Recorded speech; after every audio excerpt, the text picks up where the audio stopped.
Thank you very much, everybody.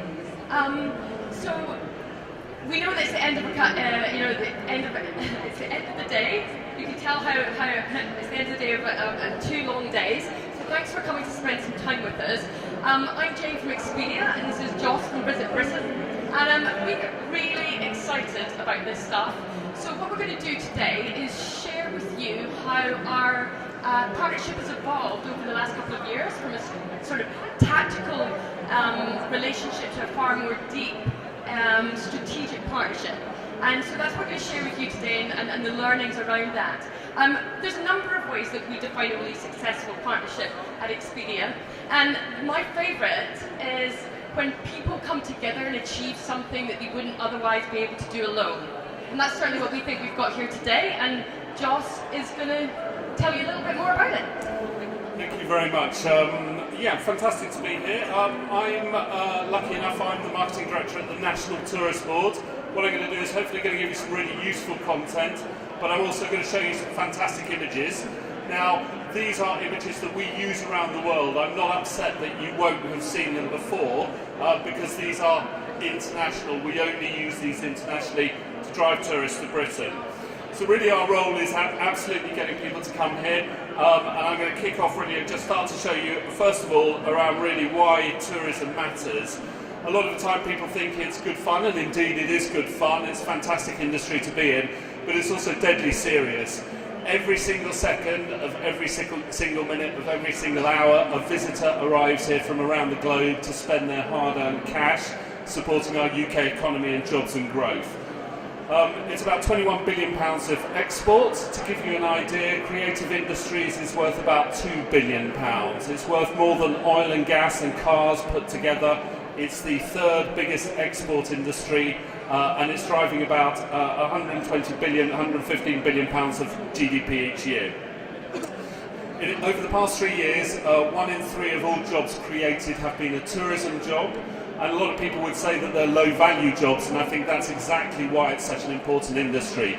It's providing jobs for people who aren't necessarily the most skilled and getting them into gainful employment to pay their taxes. So a fantastic industry which impacts really everyone in this room. All. So just talk a little bit about who we are. We're the National Tourist Board. We're funded by the Department for Culture, Media and Sport. Our mission is absolutely to build the value of inbound tourism to Britain, so that is around jobs and growth for the United Kingdom. Our mission is very much around inspiring people to visit and explore Britain, so it's not just about London, but it's the whole of Britain.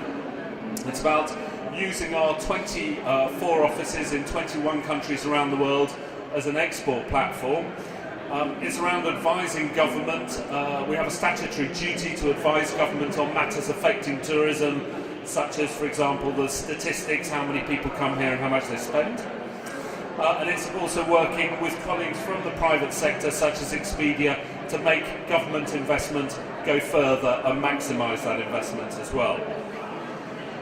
We are absolutely a partnership organisation. We work with a raft of different partners, be they partners from government. On the left you can see here, for example, the Foreign and Commonwealth Office, UK Visas and Immigration. Or from the right, our destination partners who provide a lot of the product and the content for us. Top right, these are brand partners who we work with who help us get the message out and distribute some of our content and messaging, such as Downton Abbey we work with, Sony Pictures, Barclays Premier League. And then on the left-hand side you can see some of our commercial partners, the airlines and the OTAs, who really help us, as I say, maximise that public investment, but also give us the product to convert the interest that we generate into sales for Britain. Okay, so looking for a minute about what motivates international travel. You'll see here the studies that we do, we understand from our customers why people travel, and this will be reasons why you yourselves go on holiday. It's most of these are very emotional benefits, so it's things like having fun and laughter with your friends, the people are friendly and welcoming, offering unique holiday experiences. That's fantastic. A challenge for me and for my organisation and for Britain is that when people think about Britain, they think what we're good at, and these are very much more rational benefits. So they're not the emotionally engaging bits, and this is a real challenge for us that what people want isn't necessarily what people think that we're very strong at. Then if we look at some of the other challenges, and Jane will talk a little bit about this in a minute, but in 2012 we had the world's largest event here. We had the Olympic and Paralympic Games, a fantastic opportunity for this country, but actually when you have a Games in your nation, a lot of people will decide not to come that year. They think it will be too busy, too sporty, too expensive, and they will decide to displace their travel, if you like, and not come. Alternatively, they will come to a destination, but not at the time that you want them to come, so not during July and August when the Games were on. And Jane will talk a little bit around what we did to deliver that challenge. Other challenges as well is that it's a competitive environment out there. Other national tourist boards spend way more money than we do, so it's a question of being clever about the way that we spend our money. The image of Britain as well, we're very heritage driven, so a lot of people think, I don't have to travel there this year, I can go next year. So getting people to travel at the moment. Some of the time people think that they won't get the welcome that they get in other parts of the world here as well. And some of the time, frankly, people think that we're a bit worthy but not much fun. So it's our role to kind of take some of these impressions and really change them into the positives. The product is not necessarily internationalised, very heavily reliant upon domestic tourists. So there's work that we need to do there. The distribution of how we get that product out there is suboptimal as well. Parts of the world where travel trade is really important, we don't necessarily get the best product distributed, and access in terms of some of the challenges that we face around visas, airport capacity are real issues. So our role is very much around building on the positive and countering the negative and getting people to travel now. As I say, with a destination like Britain, people often think we don't have to come this year, we can go next year, and this year we'll go to Vietnam or we'll go to wherever's cool and trendy. So it's our role to work with our commercial partners to flip that round and get people to travel now, and we do that either through some of these activities such as direct response or image campaigns, working through our key intermediaries such as Expedia, and we do that primarily through digital but also through public relations and social as well. I'll talk for a minute around the GREAT campaign. It is the most ambitious integrated international campaign. It's really designed to promote Britain as a fantastic place to trade, to do business, to invest, but also to study, and my role is to promote Britain as the great place to visit as well. As I say, some of these fantastic images that are around the world, and I'll just whiz through a few of these, and these appears either as billboards or as digital adverts, social media adverts around the world.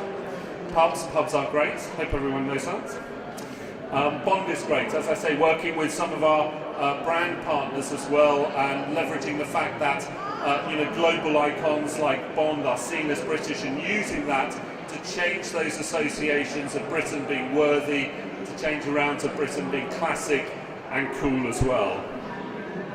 Got a big promotion on at the moment around Paddington. Paddington comes out this Sunday, and we're working very closely with Studio Canal to try and attract the family market to Britain. So this is about trying to get people to think about London, yes, but also the rest of the UK. It also works fantastically for us because this is a little foreigner from Peru who comes to Britain.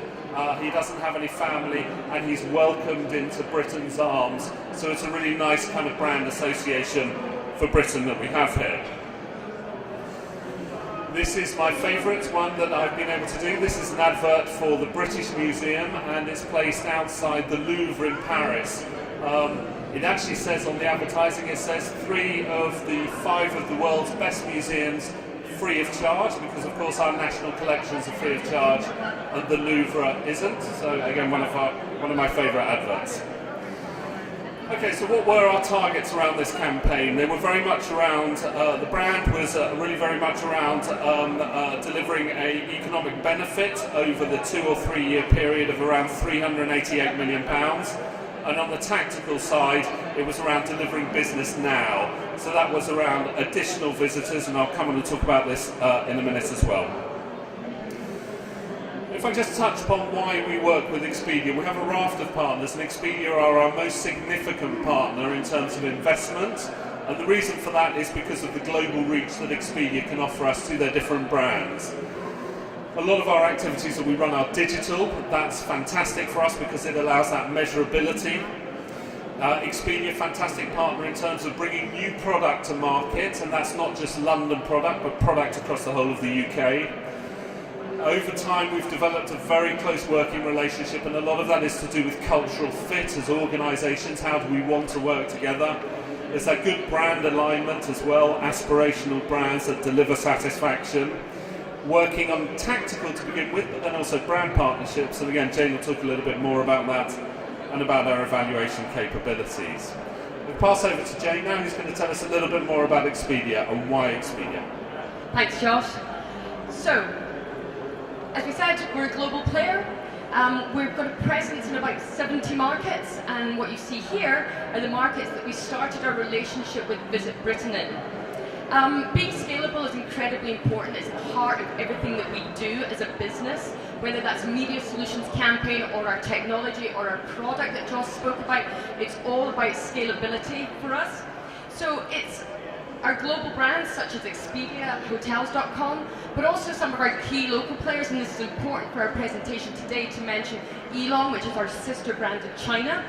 So it's these global brands, our local expertise and our global footprint that makes us experts in destination marketing. That's why we get to work with fantastic clients such as Joss and his team, because we have a raft of experience of working with tourist boards across the world, but definitely our standout partnership is with the Visit Britain team.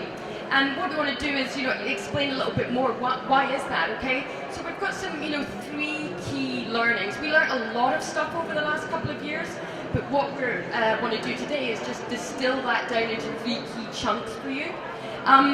So innovate, that's the first one. That comes after, a trusted relationship. We've now been working together for a number of years, and that allows us to try new stuff, right? So that's where it starts to get really exciting. We test and learn. It's fantastic to work with a client who's brave and likes to try new things.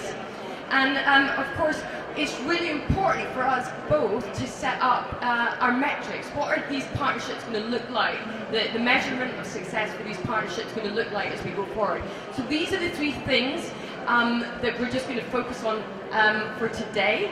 Like Josh said, let's start in 2012. It's a bit of a unique year. There's that displacement element that Josh spoke about, and so what our remit, what we were challenged to do was to try and stop that displacement from happening. So we worked to the traditional marketing funnel and created a campaign that went across the core markets for Visit Britain. So this is something I'm sure you're all pretty familiar with, the traditional marketing funnel on this side, the awareness, the consideration and conversion. What Joss and his team wanted us to do was to drive those customers, drive those users down that funnel. So in terms of travel, in terms of considering where you want to go, we start with the exploratory phase, then the research phase, and then down to the conversion. And the way that we executed on that was display campaigns across those core markets, like I said. Here we have an example of what we did in Germany. It's a great example of the imagery that Josh spoke about earlier, the core pillars, the culture, the heritage. This is the example of the countryside. And so this display campaign allowed us to build into 2013. So what we were able to do was to stop that displacement from happening and then grow the business back again in 2013. We talk a lot about the Olympic legacy. What we see is that drop-off in numbers, typically, traditionally with the host nations. But what we were able to achieve working with Visit Britain was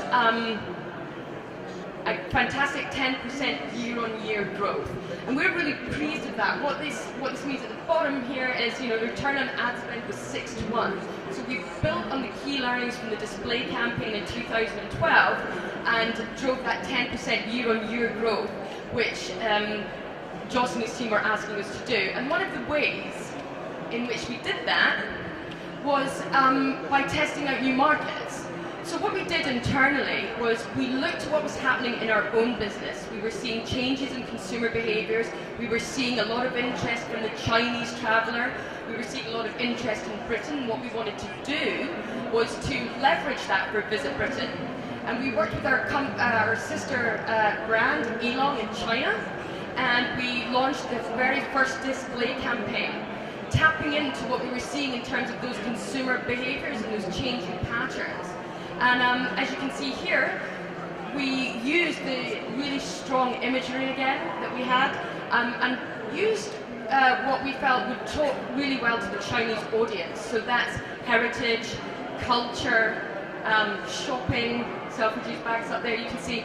So we used this imagery in a very clever and thoughtful way to ensure that we were maximising the production from this campaign. And as you can see, the results speak for themselves. So we were up 185% year on year for this.